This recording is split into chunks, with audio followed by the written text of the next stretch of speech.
A mudança do cenário econômico faz com que o consumidor brasileiro, o cidadão, tenha que mudar o seu perfil, inclusive a sua cultura, da forma de poupar. A antiga caderneta de poupança mudou o sistema de rentabilidade. E muita gente está procurando fundos de aplicações e fundos de renda fixa, variável, onde há uma série de informações do mercado que são desconhecidas das pessoas no dia a dia. Para ajudar você a entender um pouco desse horizonte, está conosco no estúdio da TV Câmara os gerentes regionais da Caixa, Vangley Rodrigues Taú e a Cláudia Burgos Sesquim. Obrigado pela presença de vocês aqui. Obrigado. Eu comentei antes de gravar que a gente vai abusar de vocês que são especialistas do mercado para ajudar essas pessoas primeiro a se familiarizarem um pouco com essa nova realidade. E eu ia começar pela questão da poupança. Sim. O Brasil tem uma tradição enorme em poupança, o tradicional poupador que a gente falava muito do cara que colocava o dinheiro embaixo do colchão para não ficar parado, colocava na caderneta de poupança. O que mudou na poupança, Vangley, para que as pessoas passem depois a se preocupar com as outras informações que nós vamos conversar? Tá. Basicamente nós tivemos uma alteração na regra de remuneração da poupança, que foi provocada aí por uma decisão do governo em relação aos ativos que nós tínhamos no mercado. Então, a partir de um determinado momento em que a Selic, a taxa básica do país, a meta da taxa básica do país, sair do patamar de 8,5% para baixo, a remuneração da poupança ela passa a ser 70% da variação desse índice contra o 0,5% garantido que ela tinha lá atrás. Então as poupanças que já existiam até maio continuam rendendo 0,5% ao mês. E as poupanças atuais rendem uma variação da Selic, da taxa hoje básica do governo, de taxa de juros básica do governo. Só para ser específico, então o poupador da poupança tradicional hoje, ele não tem mais a realidade para a entrada de dinheiro novo na conta da poupança que ele tinha anteriormente com esse 0,5% garantido. Não tem. Ele só vai passar a ter caso a taxa de juros passe de 8,5% de novo. Então essa regra ela é uma regra flexível, eu diria até bastante inteligente, né, porque não fez com que houvesse uma migração da caderneta de poupança, nem o contrário, né? A gente teve aí uma definição bastante clara, o mercado entendeu bem isso, só que fez com que a gente tivesse dois tipos de caderneta de poupança. Uma que você não pode mais mexer, que é a que rende 0,5% ao mês, mais TR, e a outra que rende 70% da Selic, mais TR também. Então, Cláudio, tem uma informação inicial importante para o poupador tradicional de poupança. Calma, não é que a poupança não vale mais a pena. Depende, o mercado pode ter taxas de juros acima de 8,5%, ele tem que ir acompanhando essas questões. Isso, depende porque a gente precisa lembrar que a poupança ainda é um investimento isento de imposto de renda para a pessoa física, né? Então, mesmo rendendo 70% da Selic, que hoje a gente fala que está em 7,25% ao ano, né? Ainda é o indicador que está valendo, a gente estaria falando de uma rentabilidade em torno de 0,41%, 0,42% ao mês para os depósitos novos de poupança. Mas sendo isenta de imposto de renda, ela ainda é vantajosa muitas vezes se compararmos com outros investimentos, onde o investidor pode, num resgate, pagar até 22,5% de imposto de renda sobre a rentabilidade, né? Dependendo do prazo que ele ficar. Só para usar a linguagem do dia a dia, para as pessoas que acompanham o noticiário econômico, a primeira orientação é que acompanhem cada vez mais as informações de economia nos noticiários, veja o que é taxa Selic, qual que é o valor, acompanhe a cotação do dólar de mercado, mas fala-se muito na linguagem dos economistas, olha, é que agora temos uma realidade de taxa de juros abaixo de 2 dígitos. Esse é um parâmetro de linguagem para isso. Exatamente, a gente conviveu muito com a taxa de juros acima de 10%, 11%, 12%, e passou aí num período recente a uma redução drástica e constante na taxa de juros, né? Chegando aí a limites que nunca antes alcançados. Hoje você está falando de 7,25% ao ano. Agora, para ir para o mercado de aplicações, ele tendo essa noção do mercado, neste momento, por exemplo, tem a dúvida se a taxa de juros vai subir ou se ela vai reduzir. A gente vai falar de reações do mercado para o investidor se acostumar. Mas o cara que tem um pouco de dinheiro, ele fica sendo atraído a pegar esse recurso com menor rendimento neste momento na poupança e ir para os fundos de ações e uma série de investimentos. O que você diria, Cláudio, que o cara tem que se preocupar primeiro, esse investidor, de obter informações junto ao seu gerente do banco da qual ele participa? Para aplicar em fundos de investimento, assim, é a aplicação onde é mais importante o cliente primeiro conhecer qual é o seu próprio perfil, o seu perfil de investidor, né? Porque o gerente dele com certeza vai ter essa conversa com ele, né? Então, é preciso que ele saiba quanto tempo ele vai poder deixar o recurso aplicado, né? Qual é o valor que ele vai ter para aplicar. E nós temos os fundos de investimento, temos vários tipos, cada um tem um valor inicial para você entrar naquela aplicação, né?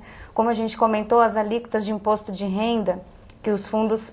É previsto, né, no resgate de fundos o imposto de renda, a incidência do IR, e quanto mais tempo o cliente fica, menor essa alíquota. Então, por exemplo, ela começa com 22,5% e chega ao mínimo de 15% sobre os rendimentos após 2 anos. Então, quanto maior o tempo que o cliente puder ficar no fundo de investimento, maior vai ser o retorno que ele vai ter. Falando sobre prazo, é correto, Wangley, comentar que, por exemplo, não há que se pensar nada mais a partir de menos de 30 dias, embora os rendimentos sejam diários, hein? Porque na verdade que nós temos uma tributação grande aí de IOF nos primeiros 30 dias nas aplicações de renda fixa, né? Que faz com que a gente de fato tenha que alongar esse prazo aí a partir de 30 dias para poder ganhar alguma coisa. Nós já conseguimos ter uma rentabilidade dentro dos 30 dias, mas o imposto sobre operações financeiras come quase toda essa rentabilidade, chega nos primeiros dias a 96% da rentabilidade. Então, se você tiver algum recurso para aplicar, o horizonte mínimo aí para a gente poder pensar é 30 dias, que coincide aí também com a caderneta de poupança. Então, a primeira coisa para o cliente, ele deve chegar no gerente dele e informar, olha, eu tenho esse dinheiro aqui, já tenho a minha poupancinha, não estou satisfeito com o rendimento lá, queria arriscar um pouco, que a expressão é essa, procurar outros fundos, mas no meu prazo eu vou usar esse dinheiro daqui 6 meses ou daqui 2 anos, ou eu estou poupando, não estou preocupado com prazo, isso é uma gordura minha que eu estou tranquilo. Essa é a informação importante? Importantíssimo, porque como a Cláudia salientou assim, dependendo do prazo, a gente vai adequar na conversa com o cliente aquilo que ele vai poder dispor de recurso, vai precisar de recurso num prazo menor, e eu consigo, dependendo do tipo de aplicação, alongar isso, né? Se eu faço uma aplicação para ele resgatar com carência de mais tempo, né? Eu tenho aplicações nesse sentido, eu consigo uma taxa melhor para esse tipo de aplicação. E considerando outras tributações, que é o caso do imposto de renda, também eu consigo comparar melhor esse tipo de aplicação. O que é curto, médio e longo prazo? Dá para fazer uma definição, então, pegando esse parâmetro ou não, Cláudia? A gente considera um investimento de médio e longo prazo acima de 1 ano, pelo menos, né? Que é onde o cliente vai ter os melhores retornos. Então, hoje mesmo, e voltando a falar um pouquinho da poupança, né? Mesmo rendendo em torno de 0,41 ao mês, para o cliente que vai ficar pouco tempo numa aplicação e não tenha grandes volumes, né? A poupança ainda pode ser vantajosa, então, no curto prazo, é que a gente estaria falando investimentos inferiores a 1 ano. Entendi. Essa informação básica tem que saber quanto tempo você vai ficar com o dinheiro disponível para saber o perfil do seu investimento adequadamente. Mas aí entra uma outra questão que eu vou reforçar muito a palavra da cultura do poupador aqui, que tem o envolvimento da questão do conceito de risco. Sim. Quais são as questões de risco que ele deve avaliar no mercado? Basicamente a gente fala de risco de crédito, né, quando a gente está trabalhando, risco de liquidez e o próprio que a gente chama de risco de mercado. O risco de crédito é de quando a outra parte não como é que fala? Não honrar o compromisso. Né? Então eu comprei um título que vai me render um determinado valor e a parte chega no dia do vencimento e não me paga. Então quando eu falo de título público, esse risco de crédito eu elimino. Risco de liquidez, né? Quando você tem um título que ninguém quer. Né? Você tem um LADA hoje, né? Você tem um LADA, você pagou bem, né? Você tem né? Mas hoje ninguém quer comprar. Esse é o risco de liquidez. Se você tiver um carro, né? Ou um título que todo mundo quer comprar. Uma ação da Petrobras, uma ação da Vale, um título público mais negociável. Então você pode vender. Senão você vai ter que abrir mão do preço para poder vender ele rápido se precisar. O imóvel, né? Corre esse risco de liquidez, por exemplo. Né? Para você desfazer de um imóvel, você tem que abaixar o preço para poder vender. E o risco de mercado é o quanto vale o que eu tenho hoje no mercado. Né? Eu comprei um título público, que quando eu comprei me prometeu pagar R$700 daqui a 1 ano, comprei ele por 700. Se eu for vender ele hoje no mercado, quanto vale? Vale 500? Vale 800? Esse é o risco de mercado, esse é o que faz a volatilidade das aplicações. Eu dei o exemplo de um título, mas esse título pode estar dentro de um fundo de investimento. Então é o mesmo exercício que o fundo de investimento faz. Todo dia ele mostra pra gente quanto que eu tenho dentro do fundo está valendo. Ele vale 500 ou vale 700? Né? Eu paguei 700 e vale 1.000 hoje já. Então esse é o exercício do alto e baixo aí que nós vemos nas aplicações financeiras, principalmente no fundo de investimento. Um cara bastante conservador e que não domina isso, embora ele tenha que conversar bastante com o gerente, vira quase um consultor, um psicólogo ali, né? As questões do dia a dia, para ele não ficar aflito, que tenha ansiedade. Tem duas coisas básicas que eu diria, que vocês me corrigirem se for o caso, que ele já leva de cara, que o Vanderlei comentou. Olha, vá em títulos, se você é um poupador inicial com um pequeno volume de valor, vá em títulos do governo, pelo menos os primeiros aí de crédito e liquidez você não vai ter. Aí você vai avaliar a questão do mercado, que tem todos.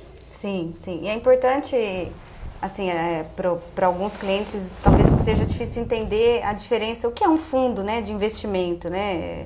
Um fundo de investimento nada mais é do que o cliente, ele transfere para o gestor do fundo, né, o controle, né, daquele valor que ele está investindo. Então ele diz para o gestor do fundo, olha, pode fazer com o meu recurso o que você disse que ia fazer no regulamento do fundo. Né? Então ele transfere as decisões de investimento para o gestor do fundo. E por isso que nós temos, a gente chama que é um condomínio, né, onde nós temos vários cotistas. Por isso que é importante o cliente conversar com o gerente dele para identificar qual é o melhor fundo que se adequa ao perfil dele. Porque eu posso ter num fundo, então, mais de 80% de títulos públicos federais, onde eu vou dirimir praticamente o risco de crédito e liquidez, mas posso ter um risco de mercado alto ou não, dependendo do tipo de título público que está lá dentro.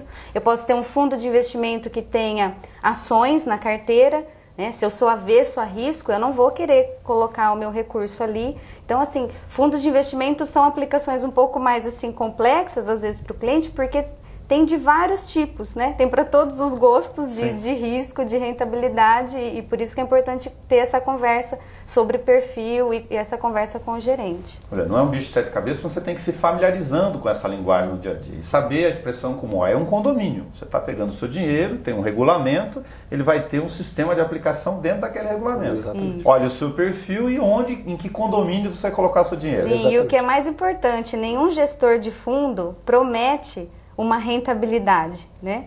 Ele tem o quê? Ele se compromete a seguir o objetivo dele, o que ele colocou no regulamento. Então, olha, eu vou fazer com o seu recurso exatamente o que eu disse que ia fazer. Vou cumprir a regra do jogo. Pretendemos atingir ou buscar uma rentabilidade X, né? Mas como a frase que a gente mais diz é que rentabilidade passada em fundos de investimento não é garantia de rentabilidade futura. Então, muito cuidado, porque o cliente às vezes enche os olhos de ver quanto um fundo rendeu nos últimos 12 meses, né? E às vezes não está atento ao cenário atual de mercado, e pode ser que para os próximos 12 meses aquele fundo não vai ter o mesmo comportamento.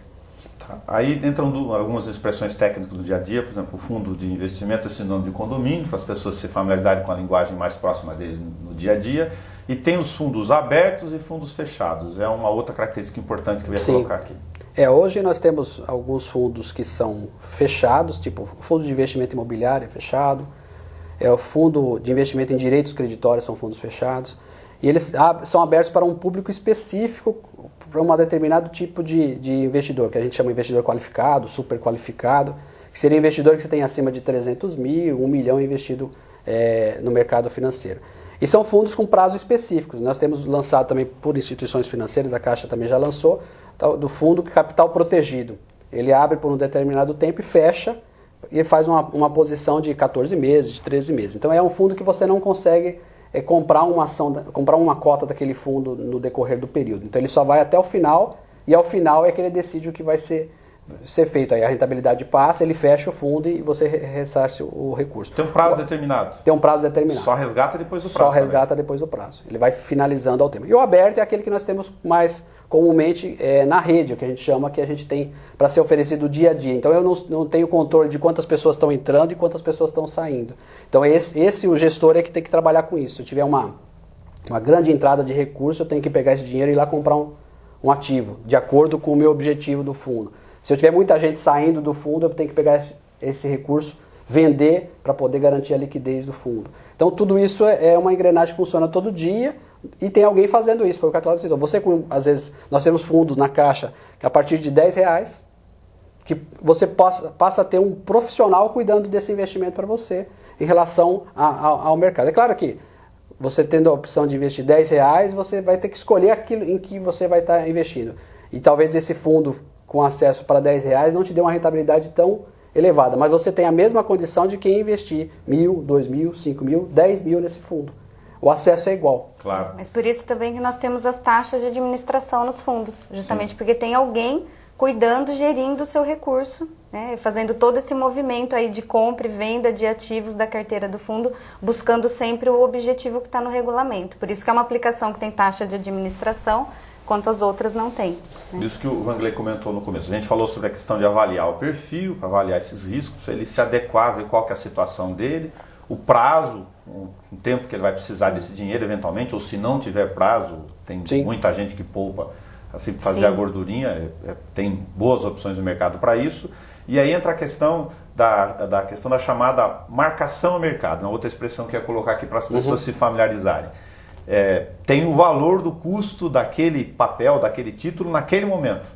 Sim, a marcação a mercado é o que o mercado acha que aquele título vale hoje, né? Então, todos os dias, né, todos os títulos dos fundos de investimento são marcados a mercado.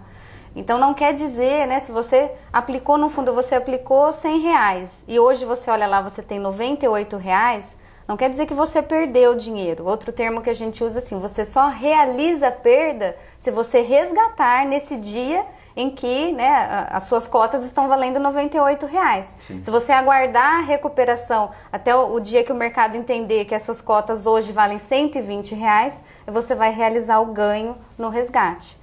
Então, a marcação a mercado é o que o mercado entende de tudo que a gente tem de cenários, contratos que são negociados para daqui 1 ano, 2 anos, que o mercado entende que vai acontecer com a taxa de juros, o mercado está achando que vai subir ou não, vai se manter. Isso é que dá o valor dos títulos no dia de hoje. Né? Não sei se independente de você, dentro de um fundo de investimento, ter que comprar ou vender título hoje, eu posso não ter ninguém resgatou, ninguém aplicou. Mas eu tenho que manter o valor do mercado hoje, o que eles chamam, isso foi uma regra para evitar transferência de riqueza. Sim. Porque de repente o valor do título que eu tenho aqui, ele está valendo R$1.000 e no mercado vale 700, eu resgato 1.000 e quem ficar até o final no fundo vai receber só 700. Virava muita especulação no meio. Era uma regra que todos os bancos praticavam, a rentabilidade visual era melhor, porque eu trabalhava com a rentabilidade na curva de juros, então eu ia trabalhando a rentabilidade, só que eventualmente quem tinha uma informação melhor podia resgatar esse dinheiro antes, e aí havia transferência de riqueza, que seria o caso de quem ficou, para quem saiu ficava com melhor fatia desse rendimento, e quem ficou ficaria aí com um prejuízo em relação ao valor daquela carteira. Hoje não, hoje é tudo igual. Então todo dia eu tenho que saber, independente de movimentar, eu tenho que saber quanto é que vale aquele título. É que é a mesma coisa se eu fosse comprar hoje. Sim. Né? Se eu fosse comprar, quanto que eu pagaria? Se eu fosse vender, quanto que eu pagaria? A mesma coisa, a gente faz isso no dia a dia para outras coisas, né? E o fundo faz exatamente isso com cada um dos ativos. É uma ferramenta incrível, né? Para você nós temos títulos lá nos nossos fundos que vão vencimento em 2025, 2035, títulos públicos federais.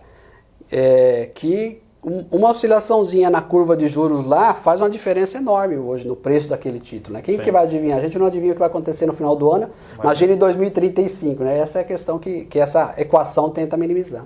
Agora, o cara vai estar perguntando, se não perguntar o que é fundo de renda fixa, embora o próprio nome comente fundo de renda variável, pelo menos para já distinguir dois tipos de papéis no mercado. Variável é sinônimo de ações?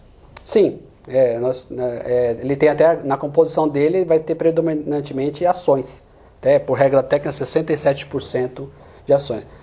E no renda fixa é quando eu já sei qual é o índice. Mas é uma confusão que as pessoas fazem, e é comum, renda fixa não é sinônimo de rentabilidade fixa. Eu não sei quanto é que eu vou ganhar. Eu tenho determinado um índice lá. Eu comprei um fundo que vai buscar o CDI, que lá dentro tem um papel lastreado, né, ou que tem por objetivo buscar a Selic. Eu tenho um fundo que tem índice de preço. Então o papel é IPCA mais alguma coisa. Eu já tenho determinado quando eu compro qual é o indicador e quanto vale esse indicador hoje. E essa é a questão da renda fixa. Porque às vezes quando a gente fala, renda fixa não dá negativo. Isso é a confusão normal. Sim. Não quer dizer que não dá negativo, porque eu tenho todo esse componente aí. E o renda variável, eu compro um papel que eu não tenho nenhum indicador de quanto isso vai ser amanhã.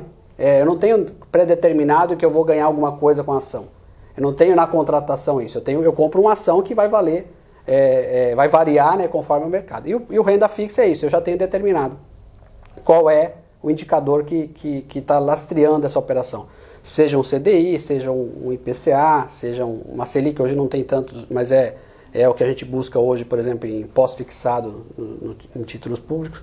Tudo isso são componentes que fazem a diferenciação entre renda fixa e renda variável. Eu estava vendo a questão, parece apostila de economista, né? Mas o pessoal fala, olha, eu fui para um fundo de renda fixa, ó, esse aqui é uma letra do Tesouro Nacional, ó, tem um que é ligado à questão do IPCA, tem outro que é IGPM, e você tem as diferenças de remuneração de papel, para você saber a regra do jogo em relação a como vai se comportar aquele título.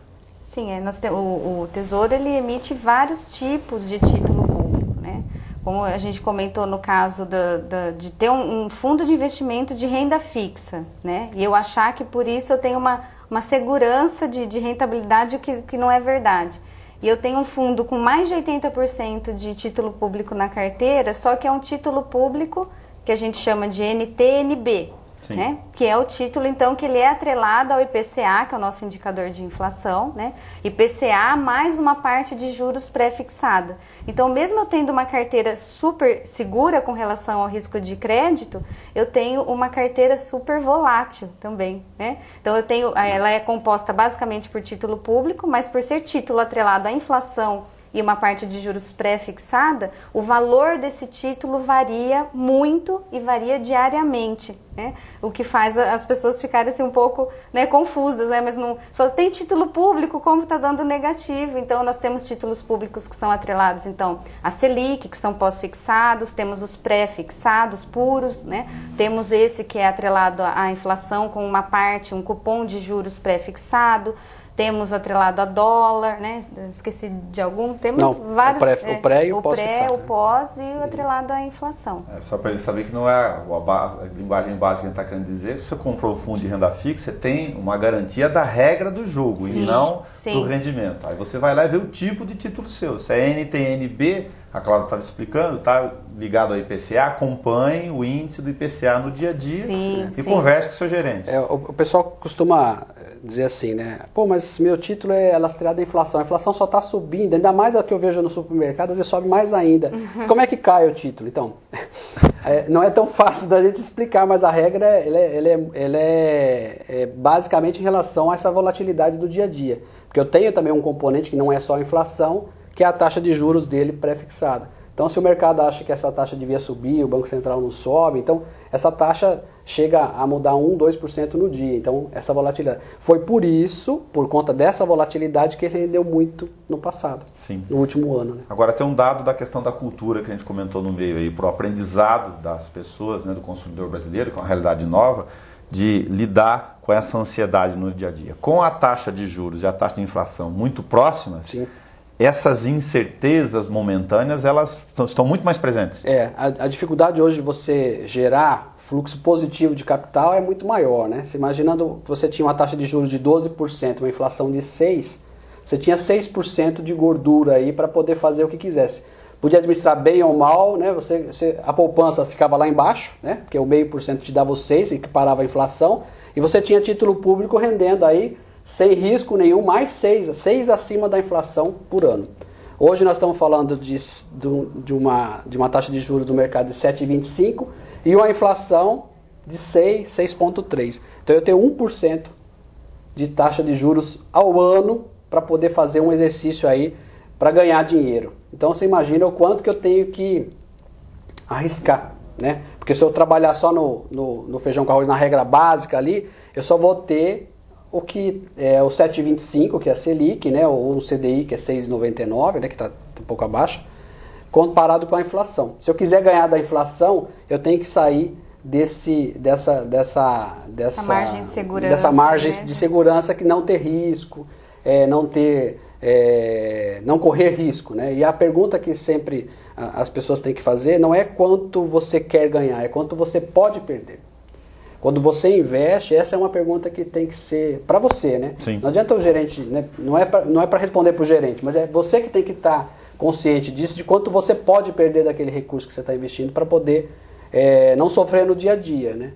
Porque porque a gente tem uma margem para isso e isso pode ser acompanhado periodicamente. Eu estou repetindo isso, mas é cultural. Não adianta você ir no seu gerente e falar, olha, você me colocou num fundo aqui que eu estou tendo prejuízo. Fala, calma, regra de jogo é isso. Tudo tem risco, tem mercado, mas não é um bicho de 7 cabeças assim. Tem que acompanhar do dia a dia.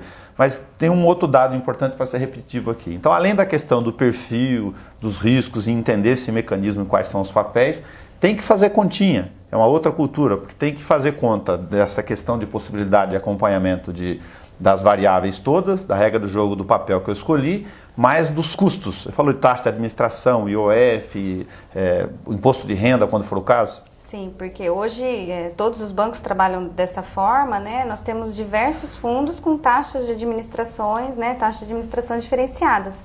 Então hoje você tem desde um fundo com uma taxa de 0,20, 0,30 ao ano e fundos com 1,5%, 2% de taxa de administração ao ano. Como esse juros real que o Wangley comentou é muito pequeno, né? Qualquer diferença, né? Qualquer ganho que você possa ter no investimento, hoje tem que ser levado em consideração. Então, se eu posso aplicar num fundo, posso optar entre uma taxa de administração de 1,5% para uma de 0,5% ao ano, eu tenho que fazer essa opção. Porque esse 1% ao ano pode parecer pouco, mas vai fazer uma enorme diferença. Vai fazer uma enorme diferença na rentabilidade. E hoje, para reforçar também o outro raciocínio, como estão muito próximas a taxa de inflação e a realidade... Você imaginar um fundo que renda 100% do DI e a inflação, né, tá lá, 1% de taxa de administração vai te igualar a inflação praticamente. Né?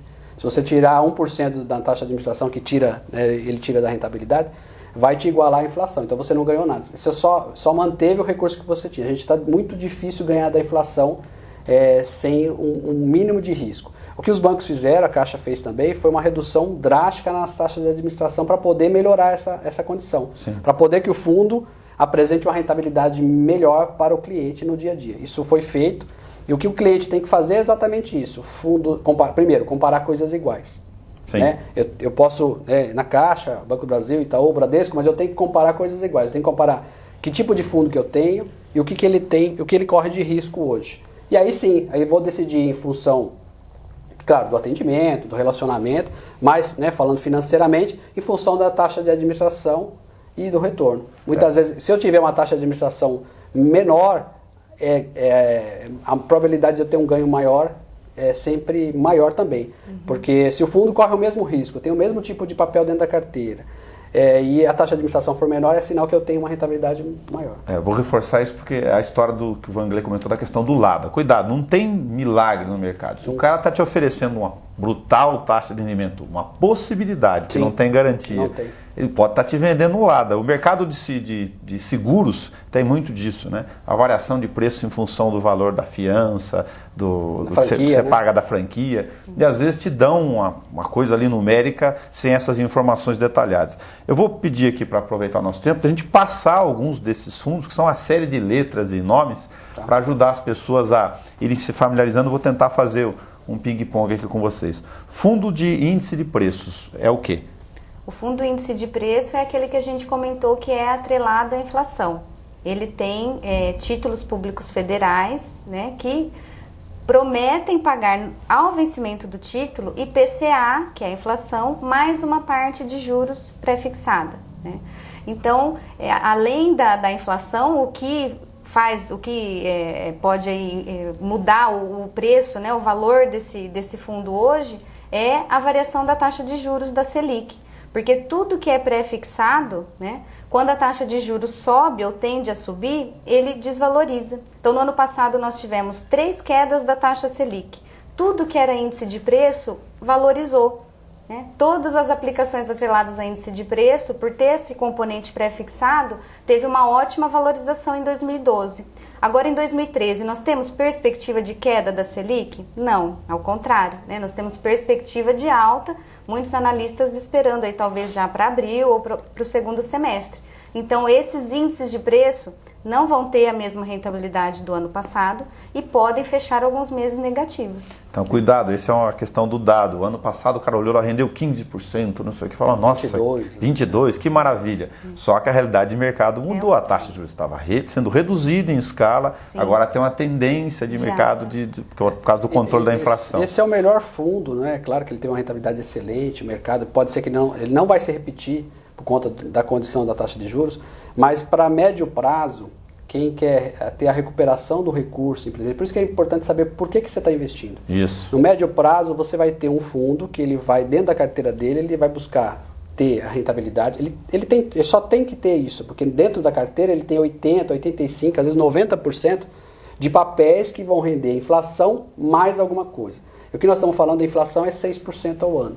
Mais 2, mais 3. Eu tenho na carteira de alguns fundos da Caixa, de outras instituições também, IPCA mais 6. Então eu tenho lá fundos que vão render no mínimo 12 ao ano, né? O papel vai render 12 ao ano, que vai, dia a dia, essa rentabilidade vai sendo buscada. Então, para quem a médio prazo buscar também e tiver coração bom para suportar a volatilidade diária, é um fundo também que pode ser indicado.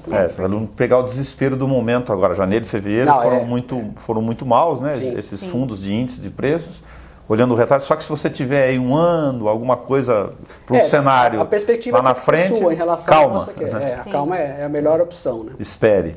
Fundos referenciados, o que são?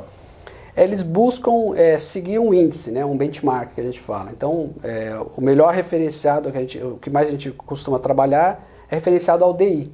Então, ele segue o CDI, né, o depósito interbancário, que é a taxa do mercado, aí, que hoje seria 6,99. E interessante é o seguinte, se você tiver um referenciado que está indo muito melhor do que o DI, ele não é um bom referenciado. É ruim de falar isso, mas assim, ele não vai ser, basicamente, ele só vai buscar seguir o índice. Você não vai ter um referenciado que vai dar 103, 105 do DI. Não é possível acontecer isso com uma gestão de acordo com o regulamento do fundo. Então, ele vai ser sempre ali, 99, 100 do DI. Então, ele segue o índice, o referenciado tem a ver com isso. Fundo cambial, a palavra está dando o nome já de presente? O fundo atrelado, ele vai ter ativos na carteira dele atrelados aí a uma moeda de câmbio, né, que pode ser o dólar, né, normalmente é o dólar, mas poderia ser outra moeda estrangeira, e vai procurar te dar o retorno da valorização ou da desvalorização dessa moeda com relação ao real. Tem mais um monte de nome, eu vou usar mais um aqui, multimercado, Cláudia. Multimercado é um fundo que seria assim, ele é o que possibilita para o gestor do fundo ter a ação mais livre, né? Porque ele pode ter vários tipos de ativo na carteira. Então é um fundo que ele admite desde crédito privado, título público, até ações na carteira dele. É um fundo mais diversificado, digamos assim, que a gente teria. Né? Tá, vou pegar 3 palavrinhas juntas que estão muito em moda neste momento. O mercado tem que lembrar muito do momento. LCI, LCA e fundos imobiliários. Isso aí para pessoa física hoje tem sido poderia ser a vedete aí do investimento para pessoa física. Eles estão baixando os limites mínimos para esses investimentos, e tem sido a verdade por quê? Porque eles são títulos que não correm risco, eles são de instituições que têm crédito imobiliário, no caso da Caixa, crédito agrícola também, Caixa, Banco do Brasil, outras instituições também, e nós temos a isenção de imposto de renda para pessoa física, que é a grande vantagem quando se comparado a qualquer outro tipo de aplicação financeira. Então, você tem um ganho superior, né, mês a mês, por conta de quando você for resgatar esse título não ter que pagar o imposto de renda. E eles contam com garantia, são valores aí que a gente pode estar atrelados ao CDI também. Caso, né, se eu tenho uma perspectiva de que essa taxa de juros vai subir no próximo ano e meio, se eu tiver um título ou um fundo, no caso a LCI, lastreada a um CDI, eu vou estar acompanhando essa subida na taxa de juros sem risco e sem imposto de renda ao final. LCI, só para as pessoas se familiarizando, eu estou falando qual é o beabá, letra de crédito, né? Só o I crédito que muda, o A que muda a agronegócio ou imobiliário. Imobiliário, que são os tipos de produtos que estão sendo vendidos.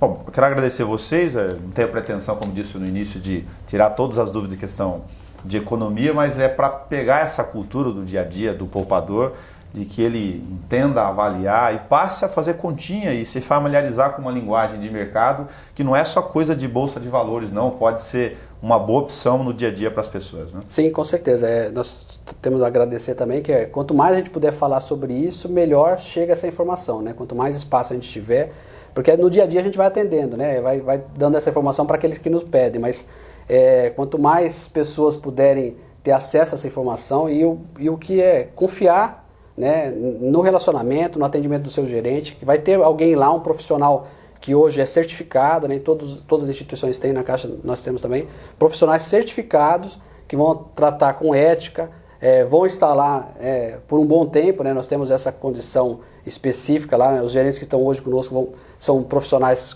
qualificados e certificados para poder prestar essa informação aí com grande qualidade. E as informações no dia a dia não são nem um bicho de 7 cabeças, né, claro? Tem que ir familiarizando como todo tipo de linguagem. Sim, sim. Agradecer mesmo pelo espaço, viu, Nelson? Porque, como o Wangley disse, é muito importante que mais pessoas se adequem ao novo mercado que a gente tem, ao novo cenário que nós temos, né? Porque nós ainda temos muitos clientes acostumados com, né, qualquer investimento que pagava mais de 1% ao mês, era muito tranquilo, né? E hoje a gente tem que fazer um exercício, tem que tirar todo esse tipo de informação do cliente para sugerir o melhor investimento para ele no horizonte de prazo, né, de tempo que ele vai poder deixar e de acordo com os riscos que ele está disposto a correr, né? Muito obrigado. Hoje a gente falou sobre investimentos, poupança, fundos. Converse com o seu gerente, tire informações, acompanhe a economia e, sobretudo, não acredite em questões muito milagrosas, porque em economia onde tem risco de mercado, volatilidade e essas questões todas em andamento, não tem como tirar muito coelho da cartola.